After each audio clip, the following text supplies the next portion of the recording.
और देखिए एक बड़ी खबर आपको बता दें, संभल जाएगा समाजवादी पार्टी का डेलीगेशन। ये जानकारी मिल रही है अखिलेश यादव के निर्देश पर संभल जाएगा सपा का डेलीगेशन। नेता प्रतिपक्ष माता प्रसाद पांडेय की अध्यक्षता में डेलीगेशन वहां पर जाएगा। संभल हिंसा की जानकारी सपा का डेलीगेशन लेगा और वहां पर कैसे हालात बने हुए ये हमारे सहयोगी सुरेश क्योंकि आप तक पहुंचा रहे थे। लेकिन आप देखिए जो सपा का डेलीगेशन है, जानकारी यह है कि वो संभल जाएगा, वहां पर हालात की जानकारी देगा।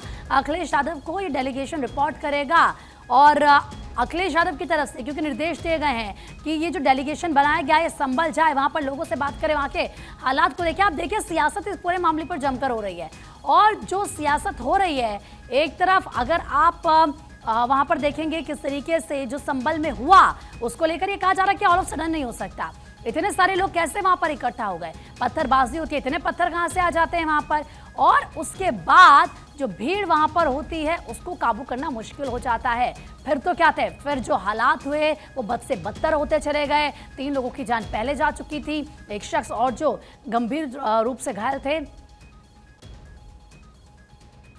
उन्हें अस्पताल में भर्ती कराया गया, लेकिन उनकी जान चली गई है। अब नीलेश जरा बातचीत के लिए इस वक्त हमारे सहयोगी जुड़ चुके हैं हमारे साथ। नीलेश, ये पूरा मामला होता है, उपद्रव होता है संभल में, सबकी नजर टिक जाती है कि भाई संभल का माहौल खराब करने की कोशिश किसने की। राजनीति भी जमकर इस पूरे मामले में हो रही है। अब ये कहा जा रहा है कि समाजवादी पार्टी का डेलीगेशन जाएगा वहां पर और खुद चीजों को देखेगा, रिपोर्ट अखिलेश यादव को इसको लेकर सौंपी जाएगी।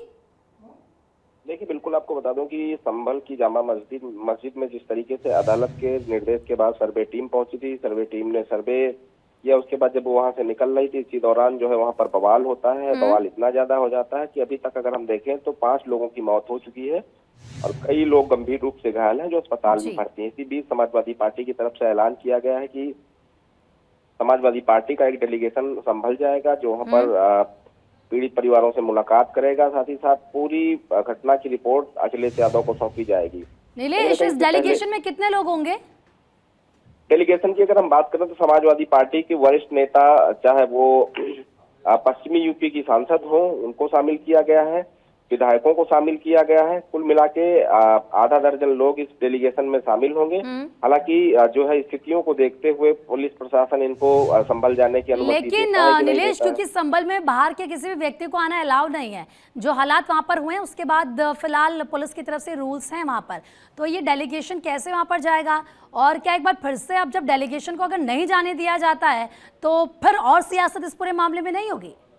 देखिए, बिल्कुल सियासत होना लाजमी है क्योंकि जिस तरीके से उत्तर प्रदेश की तमाम घटनाएं हमने देखी और इस तरीके से जब राजनीतिक दलों ने ऐलान किया और सरकार की तरफ से ये कहा गया कि वहां पर माहौल बिगड़ सकता है, राजनीति ना करें, तो इससे पहले अगर हमने देखा हो तो चंद्रशेखर रावण जो कि संभल जाने के लिए निकले हुए थे, उनको भी प्रशासन ने रोका, उनको भी आश्वासन दिया गया कि आपके वहां जाने से स्थितियां बदल सकती हैं, बिगड़ सकती हैं, इस वजह से आपको जाने नहीं दिया जा रहा है। हालांकि चंद्रशेखर रावण अपनी जिद पर अड़े रहे, लेकिन उनको भी जाने से रोका गया है। आज समाजवादी पार्टी ने ऐलान किया है, कांग्रेस भी ऐलान कर सकती। तो इस तरीके से अगर तमाम राजनीतिक दल के लोग वहां जाएंगे तो जाहिर सी बात है कि जो है परिस्थितियां बदल सकती है, माहौल खराब हो सकता है। इसलिए शांति व्यवस्था बनी रहे, कानून व्यवस्था लोग हाथ में ना लें, उन तमाम चीजों को ध्यान में रखते हुए किसी भी राजनीतिक दल, किसी भी बाहर से आने वाले व्यक्ति को संभल आने पर पूरी तरीके से रोक लगा दी गई है।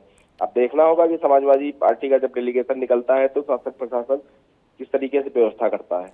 बिल्कुल, और डेलीगेशन में क्योंकि 12 लोग हैं जो इस डेलीगेशन का हिस्सा हैं जो संभल जाएंगे, लेकिन जैसे कि आपने भी कहा कि वहाँ पर रोक है, बाहर के लोगों के आने के प्रतिबंध लगाया गया है, तो ये डेलीगेशन कैसे जाता है। लेकिन नीलेश, एक और चीज़ जब हम देखते हैं किस तरीके से कहीं पर हिंसा होती है, माहौल ख़राब होता है, उपद्रव होता है, तो क्या सभी जो राजनीतिक पार्टियाँ हैं उस वक्त राजनीतिक रोटियाँ ना सेकने की जगह वो एक मैसेज ऐसा कन्वे करें कि हर वर्ग के लोग ये बात समझे कि अगर उनके इलाके का, उनके क्षेत्र का माहौल खराब होता है, वहां के लोग चोटिल होते हैं, तो उनका नुकसान है। इससे बेहतर ये कि शांति बनाए रखें, सद्भाव के साथ आगे बढ़ें, क्योंकि सबको तो रहना साथ ही है। देखिए, बिल्कुल उत्तर प्रदेश की तमाम घटनाओं पर अगर हम निगाह डालें, चाहे वो लखीमपुर में गाड़ी चढ़ाने का कांड रहा हो, बहराइच में हिंसा का मामला रहा हो, लखनऊ में उपद्रव रहा हो, इन तमाम घटनाओं को अगर हम देखें तो तमाम घटनाओं पर कोई भी राजनीतिक दल, कोई भी राजनेता ऐसा नहीं था जिसने लोगों से ये अपील की हो कि वो अपने घरों में रहें और साथ ही साथ शांति व्यवस्था बनाए रखें। हालांकि राजनीतिक दलों के से ये ऐलान किए गए कि उनका डेलीगेशन वहां पर जाएगा, पीड़ित परिवारों से मुलाकात करेगा। जब इस तरीके की परिस्थितियां होती हैं जहां पर हिंसा हुई होती है, आगजनी हुई होती है, तो ऐसे में राजनेताओं को, राजनीतिक दलों को प्रदेश और देश के बारे में सोचना चाहिए कि जो धार्मिक सौहार्द, जो आपसी बिल्कुल। सौहार्द की बड़े बड़े उदाहरण हम देखते हैं कि गंगा जमुनी तहजीब के लिए उत्तर प्रदेश जाना जाता है, तो ऐसे में उस तहजीब का हवाला देते हुए लोगों को ये अपील करनी चाहिए कि हमें रहना एक ही पास है और इस तरीके की हिंसक ठीक है, घटनाओं में शामिल ना हो। बिल्कुल नीलेश, आप नजरें आगे बनाए रखेगा, आगे भी पल पल के अपडेट आपसे लेते हैं, लेकिन फिलहाल बहुत बहुत शुक्रिया आपका तमाम जानकारी